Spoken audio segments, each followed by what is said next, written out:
बड़ी खबर यह है कि संभल में तीसरे दिन भी बावड़ी की खुदाई हुई है और बावड़ी में अब तक 4 कमरे और सुरंग मिले हैं। 3 मंजिला बावड़ी की एक मंजिल ईंटों से बनी हुई है, बावड़ी की बाकी 2 मंजिल संगमरमर से बनी हुई है। बावड़ी के अंदर कमरे नजर आने लगे हैं।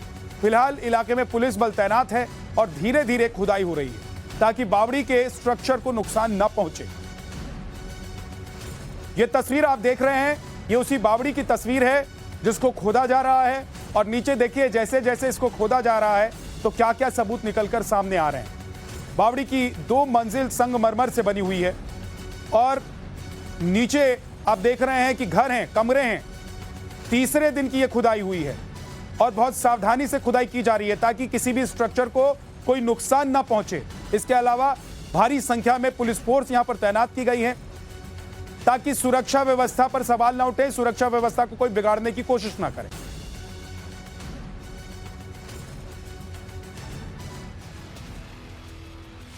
बावड़ी के कमरे अब नजर आने लगे हैं। आपने तस्वीरों में देखा है बावड़ी के अंदर की तस्वीर कैसी है। बावड़ी की लेटेस्ट इनसाइड व्यू देखने के लिए हमारे संवाददाता अभिषेक राज की एक रिपोर्ट आपको देखनी चाहिए।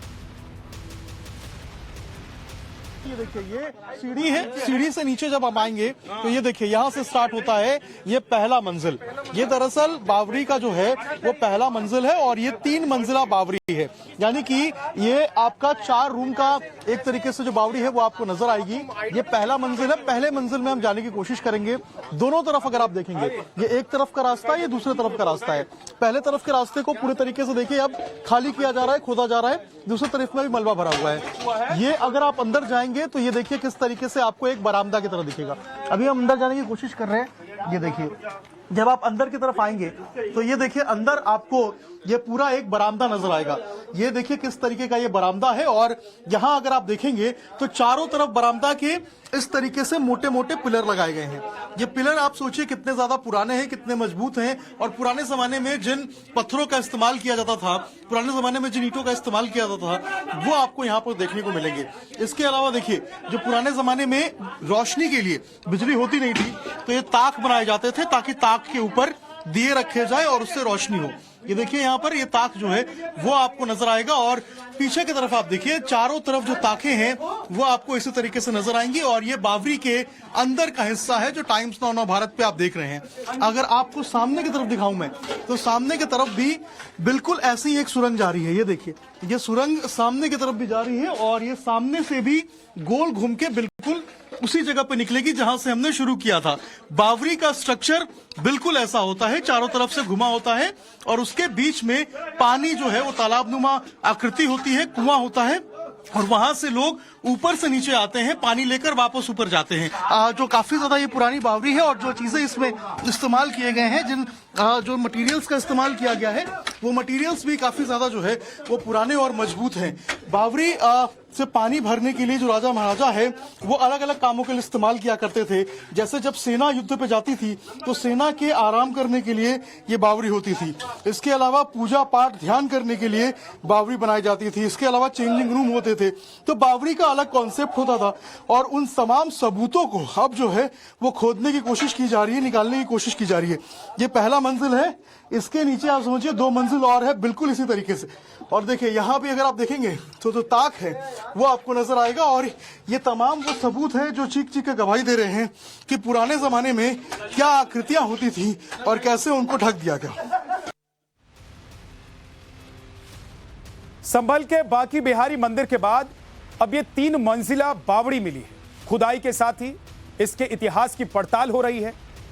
आइए अब आपको इस प्राचीन बावड़ी के बारे में बताते हैं जहां 4 कमरों के साथ गलियारे भी मिले। तो आइए इस संभल की बावड़ी के रहस्य लोक के बारे में आपको पूरी जानकारी देते हैं ताकि आप समझ पाएं कि ये कैसे दिखाई देता है और क्या होता है। दरअसल चंदौसी के लक्ष्मणगंज में खुदाई में प्राचीन बावड़ी मिली है। 150 साल पुरानी बावड़ी होने का दावा किया जा रहा है। बावड़ी लगभग 400 वर्ग मीटर एरिया में फैली हुई है। अभी सिर्फ 210 मीटर ही बाहर और बाकी पर अवैध कब्जा बावड़ी में है, यह बताया जा रहा है। 4 चैम्बर हैं इसके, कुल 6 मंजिल मार्बल की बनी हुई है। ये बावड़ी जिसके बारे में जिसकी तस्वीर आप देख रहे थे अभिषेक जो बावड़ी आपको दिखा रहे थे, बावड़ी का सबसे ऊपर का तल ईंटों का बना हुआ है, सेकंड और थर्ड फ्लोर मार्बल का बना हुआ है, यह दावा किया जा रहा है। बावड़ी की खुदाई में पहले फ्लोर पर 4 कमरे दिखाई दे रहे हैं। बावड़ी में एक कूप और 12 कमरों के होने का दावा किया जा रहा है। जरूरत पड़ने पर बावड़ी का एएसआई से सर्वे भी कराया जाएगा, यह भी जानकारी मिली है। यह भी जानना जरूरी है कि आखिर संभल में अब तक क्या क्या खुलासे हुए हैं। इन 4 तस्वीरों को देखकर आप खुद अंदाजा लगा सकते हैं कि कैसे बीते एक हफ्ते के अंदर संभल में सनातन के 1 नहीं 2 नहीं बल्कि कई सबूत मिले हैं। फिलहाल 22 मजदूर बावड़ी की खुदाई कर रहे हैं। स्थानीय लोगों को खुदाई वाली जगह पर नहीं जाने दिया जा रहा है। बावड़ी की खुदाई में लगे मजदूरों का कहना है कि बावड़ी की तीनों मंजिल की सफाई में 1 महीने का वक्त लग सकता है। सुबह से हम देख रहे हैं कि यहाँ पर मजदूर लगाए गए हैं और देखिए फावड़े से जो है आज यहाँ की खुदाई हो रही है और नगर पालिका के जो कर्मचारी हैं वो आके खुदाई कर रहे हैं। अच्छा, कितना देर लगेगा अभी खुदाई में? अभी बहुत टाइम लगेगा, अभी कई 2 महीने भर के बराबर लगेगा साहब इसमें, क्योंकि 3 मंजिला है नीचे तक। कितना अंदर है ये नीचे? 3 मंजिला। और क्या क्या इसके अंदर है ये तो साहब मालूम नहीं।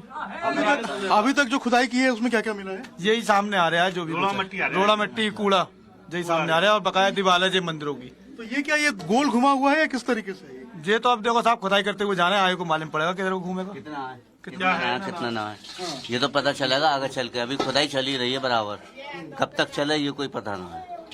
तो अंदर कुआं हुआ भी है, तालाब भी है? हाँ जी, अंदर कुआं भी है, सामने हाँ नीचे है, यहीं है बाहर।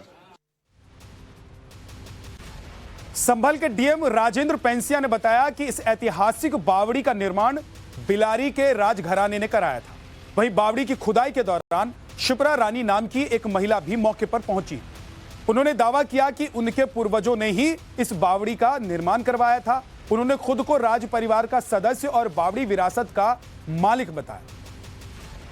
कितना पुराना है अब तक, क्या जानकारी आपको मिल पा रही है? ये लगभग 150 से 200 वर्ष पुराना बताते हैं और बिलारी के जो राजा साहब हैं उनके नाना जी या उनसे भी पहले के समय की बनी हुई बताते हैं। तो 400 वर्ग मीटर क्षेत्रफल है, 210 वर्ग मीटर क्षेत्रफल वर्तमान में है।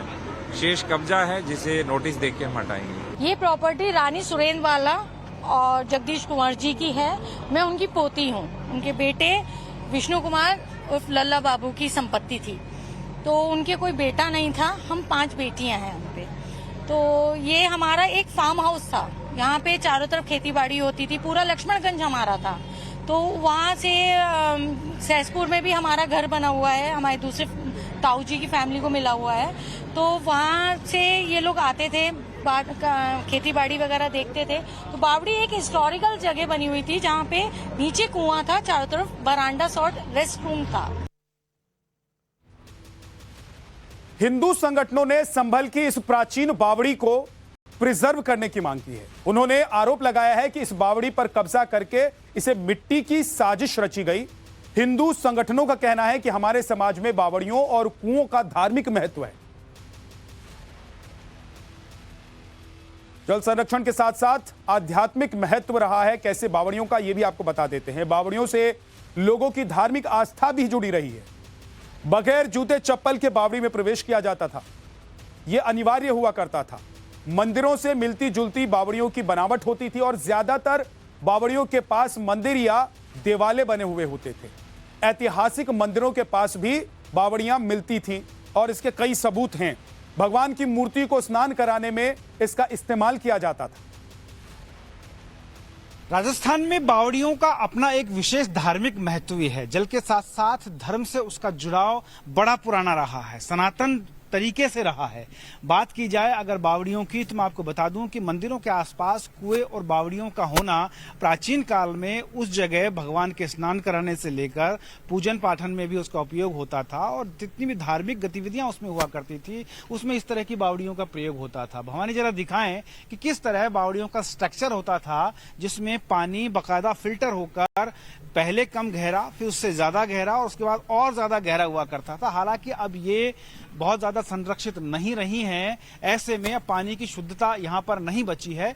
लेकिन उस जमाने में जब इनका दौर हुआ करता था, जितना पवित्र मंदिर को माना जाता है उतना ही पवित्र इन बावड़ियों को भी माना गया है। यही वजह है कि मंदिरों की स्थापना के ठीक बगल में इनका निर्माण किया जाता था। तस्वीर में आपको सबसे पहले दिखाना चाहता हूं, ये देखेंगे आप, ये यज्ञ वेदी है, यहां पर यज्ञ अनुष्ठान हुआ करते हैं जो प्राचीन सभ्यता को आज भी पुनर्जीवित करता है, उसकी एक झलक दिखाता है। ये तस्वीर आप देख सकते हैं, ये यज्ञवेदी यहाँ पर बनी हुई है और यहाँ पर भगवान का मंदिर, ये देखेंगे आप, हनुमान जी महाराज का ये मंदिर यहाँ पर बना हुआ है। और इस मंदिर के ठीक बगल में कई स्ट्रक्चर है जो मैं आपको पहले दिखाऊंगा, लेकिन पहले आपको ये मंदिर में आपको दिखा देता हूँ। और देखिए आज भी यहाँ पर बाकायदा इसका नाम लिखा हुआ है, नाकू बावड़ी आमेर, यानी कि इसका संरक्षण और संवर्धन हो उसके लिए कोशिश की गई और नगर निगम की तरफ से भी इसके प्रयास किए गए थे। तो जल के साथ साथ धर्म और अध्यात्म से जुड़ने वाले ये जल स्रोत बहुत महत्वपूर्ण हुआ करते थे, जो मंदिरों के ठीक बगल में हुआ करते थे। तस्वीरें जरा इस तरफ की दिखाने की कोशिश करता हूँ कि मंदिर प्रांगण से ठीक बाहर, अब मैं मंदिर के ठीक बाहर मौजूद हूं, आप मुझे यहां देख सकते हैं। मेरे बगल में ये कुआं देखा जा सकता है जो प्राचीन तरीके से बना हुआ है, जो बावड़ी से कनेक्टेड है। ये देखिए, ये तस्वीर में आपको दिखा रहा हूं, ये वो कुआं बना हुआ है जो बावड़ी से कनेक्ट है और इसका पानी बावड़ी से आकर मिलता है। यानी कि ये पहले कम गहरा, फिर थोड़ा ज्यादा गहरा और लास्ट में कुएं से जुड़ा होने के बाद ये बड़ा गहरा इसका जुड़ाव रहता है। सामने तस्वीर में आप ये बावड़ी देख पा रहे हैं और बावड़ी में भी आप देखेंगे कि कुछ स्ट्रक्चर इस तरह के बने हुए हैं। सामने लास्ट में देखेंगे जहां कुछ छोटी छोटी मूर्तियां भी रखी हुई हैं, तो उससे साबित होता है कि यहाँ पानी के संरक्षण के साथ साथ इसकी जो धार्मिक महत्ता है वो पवित्रता के साथ जुड़ी हुई है, धर्म और संस्कृति के साथ जुड़ी हुई है। तो भंवर जो आपको दिखा रहे थे बावड़ी, ठीक इसी तरह की बावड़ी मिली है संभल में। ये जयपुर की बावड़ी आप देख रहे थे, ये दिखाने की कोशिश ये थी कि बावड़ी आखिर कैसी होती है और इसके आसपास का स्ट्रक्चर कैसा होता है, बावड़ी का उपयोग क्या होता था और आजकल इसका उपयोग कैसे हो रहा है।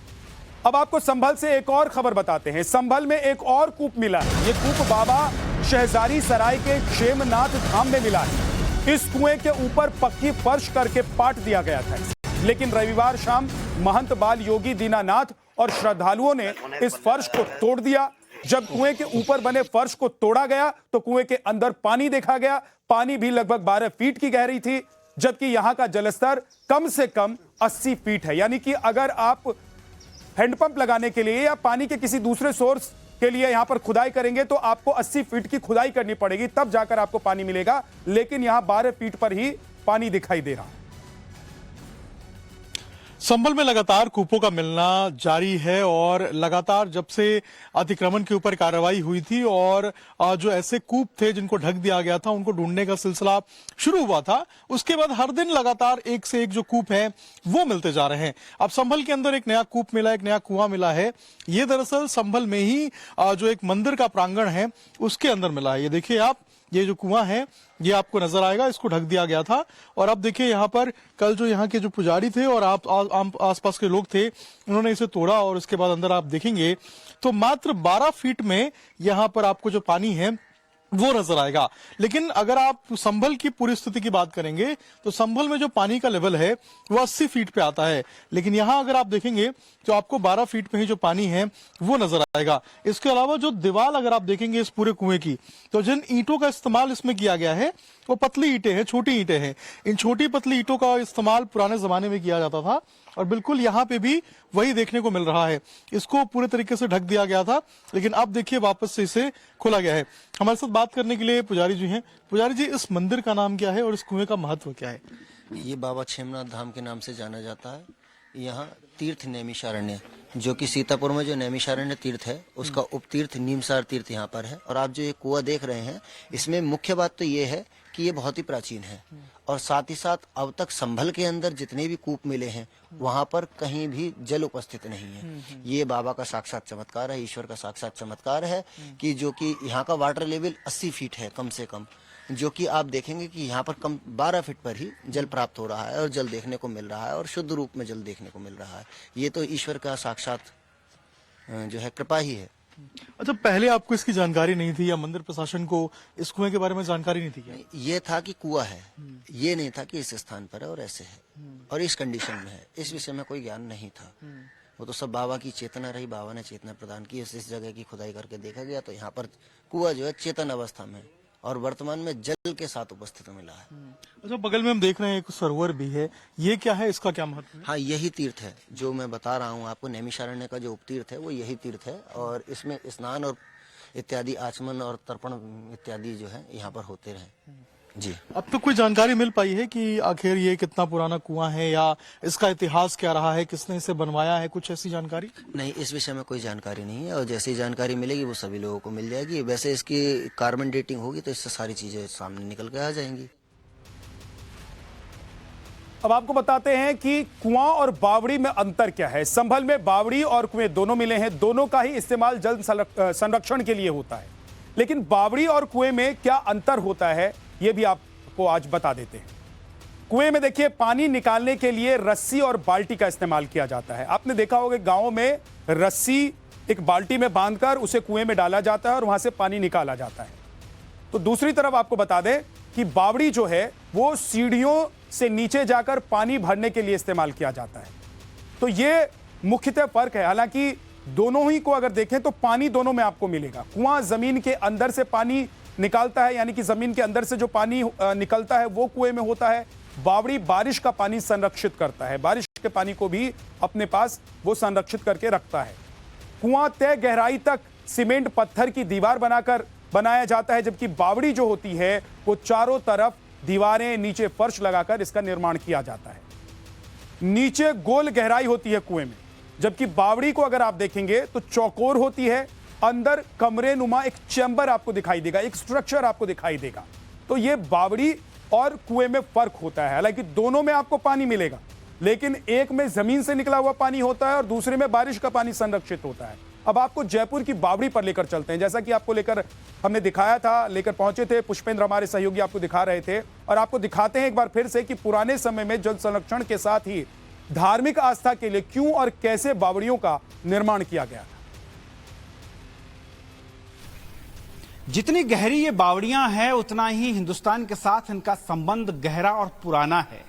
जहां जहां बावड़ियां हैं वहां वहां जन संरक्षण, आध्यात्म और धर्म, इन तीनों चीजों का विशेष स्थान रहता है। तस्वीरें मैं आपको उस बावड़ी की दिखा रहा हूं जो जयपुर में मौजूद है।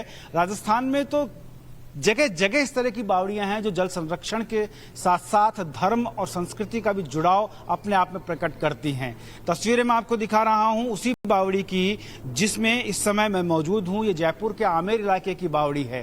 तस्वीरों में आप देख सकते हैं इन बावड़ियों में उतरने के लिए बाकायदा सीढ़ियां बनाई जाती थी। हालांकि शुरुआत इनकी जल संरक्षण के लिए हुई थी, लेकिन धीरे धीरे इन्हें धर्म और संस्कृति के साथ भी जोड़ दिया गया ताकि जल की पवित्रता बनी रहे। यही वजह है कि बिना जूते चप्पल के इसमें प्रवेश करना अनिवार्य हुआ करता था। यहाँ पर पूजा पाठ होते थे, पूजन किया जाता था और जल के साथ साथ भगवान का स्नान वो भी यहाँ पे बड़ी महत्वपूर्ण तरीके से किया जाता था। और न सिर्फ इस बावड़ी में बल्कि ऐसी जितनी भी बावड़ियां आपको मिलेंगी वहां पर आपको छोटे मोटे मंदिर और इस तरह की सीढ़ियां जरूर हैं जहां ईश्वर का आचमन कराने के लिए उन्हें सीढ़ियों के जरिए नीचे तक लाया जाता था। न सिर्फ जल संरक्षण बल्कि धर्म और संस्कृति का भी समावेश उसमें रहे, उसमें सनातन का समावेश रहे, इसका विशेष प्रयास इन बावड़ियों के साथ किया गया। इसी राजस्थान में जहां से आपको रिपोर्ट दिखा रहे थे, पहले हजारों बावड़ियां थी। खराब रखरखाव और बढ़ते शहरीकरण से ज्यादातर बावड़ियों का अस्तित्व मिट गया। लेकिन राजस्थान के दौसा में एक बावड़ी ऐसी भी है जिसे दुनिया की सबसे बड़ी बावड़ी होने का तमगा हासिल। दौसा के आभानेरी में दुनिया की सबसे बड़ी बावड़ी माना जाता है कि यह है। दौसा की चांद बावड़ी है दुनिया की सबसे बड़ी बावड़ी। 9वीं शताब्दी में राजा मिहिर भोज उर्फ चांद ने इसे बनवाया था। चांद बावड़ी 13 मंजिल की है, इसमें 3500 सीढ़ियां हैं। दौसा की चांद बावड़ी की गहराई 100 फीट तक बताई जाती है। उल्टे पैरामिड शैली में ये बावड़ी बनाई गई है, दौसा की चांद बावड़ी, और भूल भुलैया के नाम से भी इसे जाना जाता है, चांद बावड़ी को। दौसा की इस बावड़ी को लेकर कुछ लोगों का दावा है कि इसे एक रात में भूतों ने बना दिया था। कहा जाता है कि बावड़ी चांदनी रात में एकदम सफेद नजर आती है। चांद बावड़ी दुनिया की सबसे गहरी बावड़ी है जो चारों ओर से 35 मीटर चौड़ी है। इसके साथ ही साथ 19.5 मीटर गहरी है।